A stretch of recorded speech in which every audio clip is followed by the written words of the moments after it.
बिस्मिल्लाहिर्रहमानिर्रहीम। Student measure of dispersion के भी जो नोट्स मैंने आपको समझाए पढ़ाए वो मैं आपको शो करवा रही हूँ ताकि आपको ज़्यादा से ज़्यादा फ़ायदा हो इन नोट्स से और आप ज़्यादा से ज़्यादा चीज़ें नोट डाउन कर सको।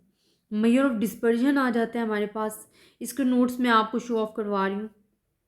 डिस्पर्जन क्या होता है? सबसे पहले हमने पढ़ा कि प्रेजेंटेशन ऑफ डेटा क्या होता है, कि फ्रीक्वेंसी में हम कर सकते हैं, फ्रीक्वेंसी डिस्ट्रीब्यूशन में प्रेजेंट कर सकते हैं, ग्राफिकली उसको डिस्क्राइब कर सकते हैं, डायग्रामेटिकली डिस्क्राइब कर सकते हैं। फिर हमने मेजर ऑफ सेंट्रल टेंडेंसी पढ़ा कि जो एक वैल्यू जो आपके होल डेटा को रिप्रेजेंट कर रही होती है, जिस तरह के एवरेज हम कहते हैं is a single value which represent the whole data. इसी तरह फिर हमने डिस्कस किया कि मेजर ऑफ डिस्पर्जन क्या है, कि आपको सेंट्रल वैल्यू तो बताती है लेकिन ये नहीं बताती कि आपकी वैल्यूज़ में वेरिएशंस कितनी हैं। वेरिएशंस जो बताएगा वो मेजर ऑफ डिस्पर्जन बताएगा कि आपकी वैल्यूज़ जो हैं वो ओरिजिनल या एवरेज वैल्यू से कितनी डिस्पर्स हुई हैं, कितनी दूर हैं, कितनी वेरिएशंस हैं उनके दरमियान। ठीक है, तो ये मेजर ऑफ डिस्पर्जन मैं ऑलरेडी आपके साथ डिस्कस कर चुकी हूँ। ये बोर्ड वीडियोज़ भी आपके पास गिवन है और ये नोट्स भी मैं आपके साथ ऑलरेडी डिस्कस कर चुकी हूँ। अब सिर्फ और सिर्फ नोट शो करवाने का मकसद जो है कि आप ज़्यादा से ज़्यादा मटेरियल यहाँ से चूज़ कर सकें। ऑब्जेक्टिव और मेजर ऑफ डिस्पर्जन आपको गिवन होंगे।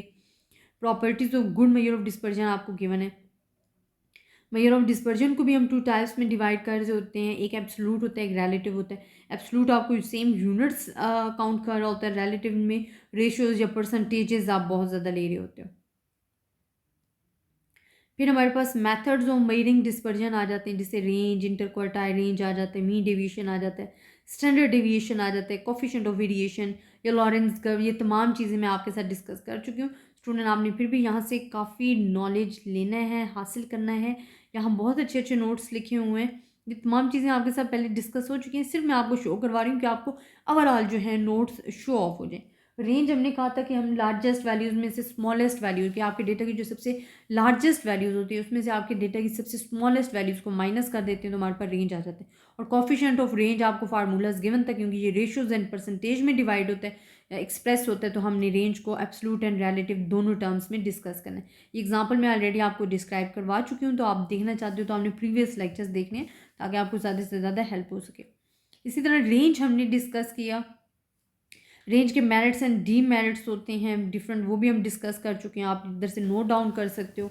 इंटर क्वार्टाइल रेंज या क्वार्टाइल डिविएशंस क्या है, बिकॉज ये क्वार्टाइल्स का वर्ड यूज़ हो रहा होता है, तो हमारे पास क्वार्टाइल्स क्या होते हैं, 3 क्वार्टाइल्स होते हैं। जो सेकंड क्वार्टाइल्स होते हैं वो मीडियन के इक्वल होते हैं। तो इस इंटर क्वार्टाइल रेंज क्योंकि है रेंज ही, हमने अपर क्वार्टाइल ले लेना होता है और उसको माइनस करना होता है लोअर क्वार्टाइल में से, तो हमारे पास इंटर क्वार्टाइल रेंज बन जाते हैं। और quartile coefficient of quartile deviations, क्योंकि रेशियोज में एक्सप्रेस करना होता है हमने अपनी वैल्यूज़ को, तो वो आप रेशियो या परसेंटेज में जो है फार्मूलाज गिवन है कोफिशिएंट ऑफ क्वार्टाइल डिवीजन को एक्सप्रेस कर सकते हो। ये एग्जांपल्स भी मैं आपके साथ डिस्कस कर चुकी हूँ, करवा चुकी हूँ, आपने इन एग्जांपल्स को भी देखना है। और ये मेजर ऑफ डिस्पर्जन जो आपके पास चैप्टर नंबर 4 बीएससी का है, वहाँ आप प्ले लिस्ट में जाके ये वैल्यूज़ देख सकते हो, अपने फार्मूलाज को कैलकुलेट कर सकते हो, इनको अच्छे तरीके से आप समझ सकते हो। इसी तरह मीन डेविएशन आ जाता है आपके पास, कि मीन डेविएशंस क्या है या एवरेज डेविएशंस भी इसे कहा जाता है। इसमें मॉड का एक वर्ड यूज़ हो रहा होता है। मॉड हम लाइंस जो दो लगाते हैं वो हमारे पास क्या वर्क करता है कि जो आपके नेगेटिव वैल्यूज़ होते हैं उनको भी पॉजिटिव में कन्वर्ट कर देते हैं। ये एग्जांपल्स भी मैं आपको समझा चुकी हूँ कि आपने इसको कैसे सॉल्व करना है। मीन डेविएशन में अगर शॉर्ट कट मेथड है, डी का मेथड है, ठीक है, या हमारे पास कोडिंग मेथड है, वो तमाम चीज़ें भी हम डिस्कस कर चुके हैं। मैं आपको अगेन अगेन कह रही हूँ कि आप मेरे lectures measure of central dispersion जो है वो आप चैप्टर नंबर 4 बीएससी के तमाम चैप्टर्स के जो लेक्चर्स हैं वो मैं लगा चुकी हूँ अपने चैनल्स पे, आप देख सकते हैं। अब इंशाल्लाह एफएससी की भी बहुत जल्द कंप्लीट हो जानी है, तो आप साथ साथ अपडेट करें, मेरे चैनल्स को सब्सक्राइब भी करें, ज़्यादा से ज़्यादा स्टूडेंट्स तक भी पहुँचाएँ ताकि ज़्यादा से ज़्यादा स्टूडेंट्स जो हैं इस चीज़ से फ़ायदा हासिल कर सकें। मीन डेविएशंस के मेरिट्स एंड डीमेरिट्स भी गिवन है। स्टैंडर्ड डिविएशंस भी आपको मैंने पढ़ा चुकी हूँ, ये एग्जांपल्स भी शो करवा चुकी हूँ। फिर ये कितनी कैटेगरीज में डिवाइड हो रहे हैं, ये आपके सामने बड़ी अच्छी डायग्राम बनी हुई है, आप इसको नोट डाउन कर सकते हो। शॉर्ट मेथड भी इसमें है, एज्यूम मेथड भी है, इंडिविजुअल सीरीज मेथड भी है। या आप देख सकते हैं डिफरेंट मेथड मैं आपके साथ डिस्कस कर चुकी हूँ। Standard deviation, discrete series, step deviation method भी है जिसमें हम इंटरवल का यूज़ कर रहे होते हैं। वेरिएंस आपके पास बड़ा इंपॉर्टेंट आ जाता है, कि वेरिएंस और स्टैंडर्ड डिवीएशन बहुत ज़्यादा इंपॉर्टेंट है।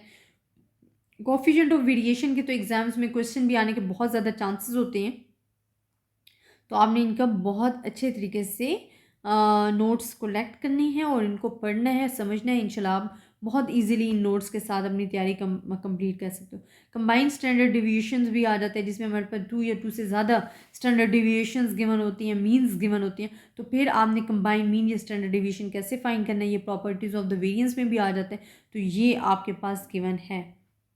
इम्पॉर्टेंस ऑफ प्रैक्टिकल प्रॉब्लम्स, या आप देख सकते हो डिफरेंट। अच्छा, मैं आपको बताऊं कि मैंने यहाँ जो कोफिशिएंट ऑफ वेरिएशंस हैं उसकी मैंने एग्जांपल भी आपको खुद सॉल्व करवाई है। इनमें से एक एग्जांपल जो है matches of A and B वाली एग्जांपल, ये मैंने खुद आपको सॉल्व करवाई है। अगर आप इस सॉल्व एग्जांपल को देखना चाहते हो, ये मैंने बोर्ड पे भी सॉल्व करवाई है, आपको नोट्स पे भी सॉल्व करवाई है। तो आपने प्रीवियस नोट्स, प्रीवियस लेक्चर्स अच्छे तरीके से सुने ताकि आपको नेक्स्ट लेक्चर्स की इजीली समझ आ सके। ये नोट शो करवाने का मकसद सिर्फ एक ही है स्टूडेंट, ताकि आप ज़्यादा से ज़्यादा मटेरियल इकट्ठा कर सको और आपको ज़्यादा से ज़्यादा मटेरियल इकट्ठा और आपको समझ लगे कि जो मैं पढ़ा रही थी वो नोट्स आपको कहाँ से अवेलेबल होंगे। तो मैंने ये अपने चैनल पे अपलोड कर देती हूँ, आप यहाँ से देख सकते हो, काफ़ी हेल्प ले सकते हो। ये नोट्स ज़्यादा से ज़्यादा स्टूडेंट्स के साथ शेयर करें। अपनी दुआओं में याद रखिएगा। अल्लाह हाफिज़।